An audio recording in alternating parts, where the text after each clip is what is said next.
জরাজীর্ণ এই রান্নাঘর দেখলেই মনে হয় যেখানে দীর্ঘদিন কোনো মানুষের কোনো পদচারণা নেই। এই রান্নাঘরে এক সময় এই যে আমাদের দাদার আমলের রেখে যাওয়া ঢেঁকি, এই ঢেঁকির আওয়াজ উঠত। এখানে পিঠা, ধান মাড়াই থেকে শুরু করে সব কিছু হতো। কিন্তু যেহেতু মানুষজন নাই, আমি হঠাৎ হঠাৎ আসি, এসে আমার দেখে খারাপই লাগে। তারপরেও একান্ত অনিচ্ছা থাকা সত্ত্বে আজ এগুলো দেখাচ্ছি। সবগুলো ভেঙে চুরে মেসমার চুরমার নাই।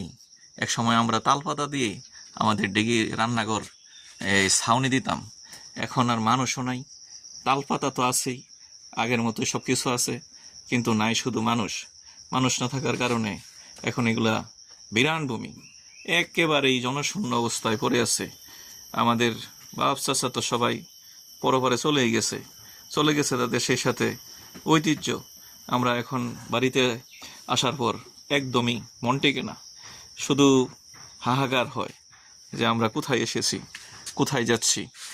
আর আমাদের এই রান্নাঘরে এক সময় কত কিছু রান্না হইতো, কি হইতো। এখন সবাই এই চাচি ফুফু গোরস্থানে শুয়ে আছে, আর আছে আমাদের এই ভাঙ্গাচোরা রান্নাঘর। যদিও মানুষের কাছে হাস্যকর মনে হবে, তো এক সময় এইগুলিতে অনেক কিছু বিরাজমান ছিল। যাক, এইগুলি আমাদেরকে অনেক কিছু স্মৃতি মনে করে দেয়। এই স্মৃতিগুলো নিয়ে আমি দেখি। আমার সংরক্ষণ করার তো আর আমার শক্তি নাই, তারপরেও এই